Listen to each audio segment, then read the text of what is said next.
Hello everyone, welcome back to my YouTube channel Microbe Academy in the microbiology lecture series of types of malarial parasite. In previous video, I had discussed about the Plasmodium vivax and Plasmodium falciparum. If you haven't watched my previous video yet, please check it out first.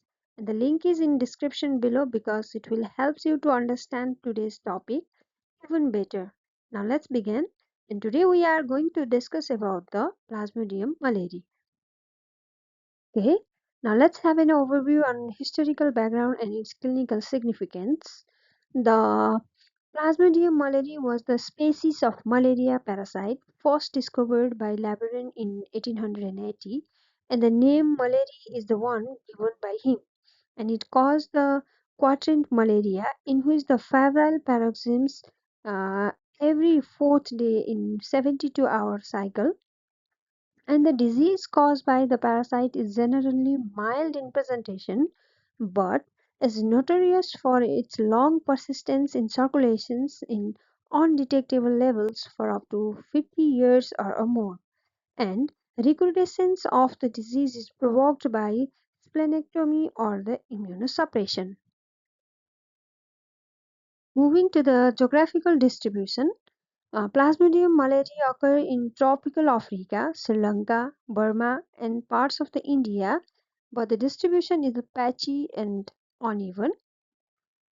The vector is female Anopheles mosquitoes, and the sporozoites are relatively thick. The development of parasites in men and mosquito is much slower than with other species, and chimpanzees may be naturally infected with Plasmodium malariae and may constitute a natural reservoir for the quadrant malaria, which is also important, therefore important for the epidemiological surveillance. Moving to the life cycle of Plasmodium malariae, the pre-erythrocytic and erythrocytic stages, the sporozoites are relatively thick, and pre-erythrocytic seasogony takes about 15 days and much longer than in the other species. And each season release about the 15,000 merozoites, and hypnozoites do not occur, and the long latency of the infection is believed to be due to the long time survival of few erythrocytic forms in the some internal organs. And during erythrocytic seasogony, the mature seasons appear in about 50 hours and mature during the next 18 hours. The mature season has an average of 8 merozoites, which usually present as a roseate appearance. Moving to the morphology of the infected erythrocytes and trophozoites, the Plasmodium malariae preferentially infect the older erythrocytes, and the degree of parasitization is lowest among the Plasmodium species.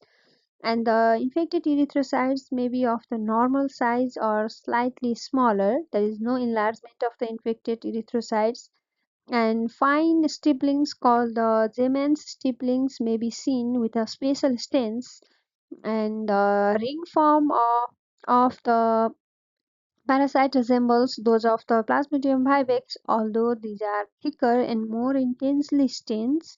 And talking about the pathogenomic feature of the trophozoites, the old trophozoites are sometimes seen stretched across the erythrocytes as a broad band spanning its entire width, and this band form is a unique and diagnostic feature of the Plasmodium malariae and is not seen in any other Plasmodium species. And numerous large pigment granules are visible within the infected erythrocyte.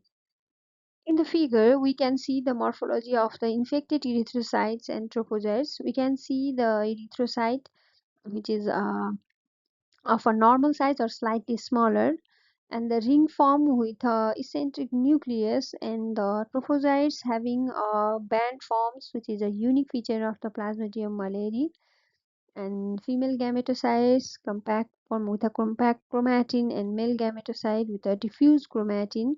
This is the overall morphological feature of the malarial parasite, especially Plasmodium malariae. The gametocytes develop in the internal organs and appear in the peripheral circulation when fully grown. The gametocytes occupy nearly the entire RBC, and the male has a pale blue cytoplasm with a large diffuse nucleus, while the female has a deep blue cytoplasm and a small compact nucleus.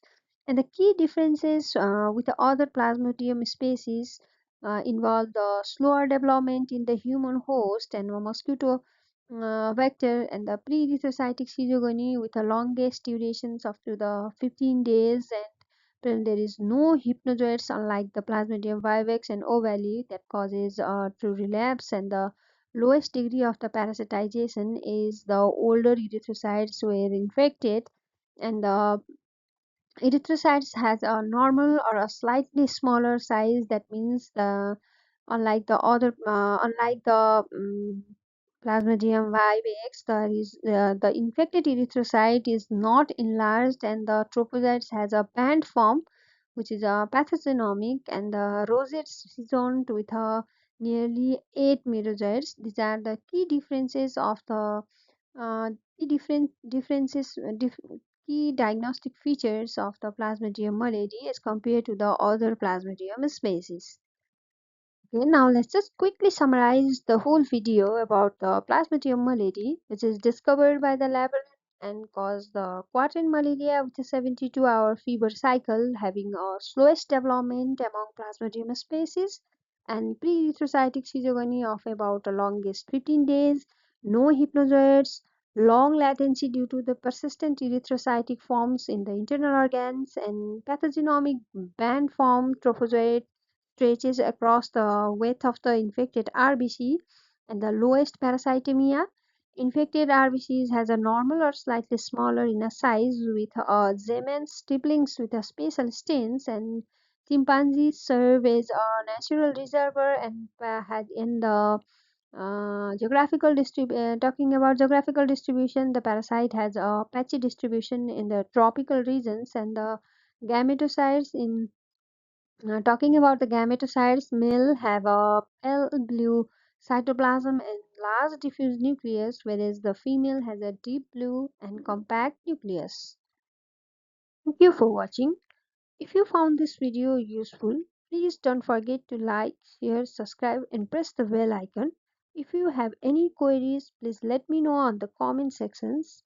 Till then, see you in the next video on the series of types of malarial parasite. Thank you.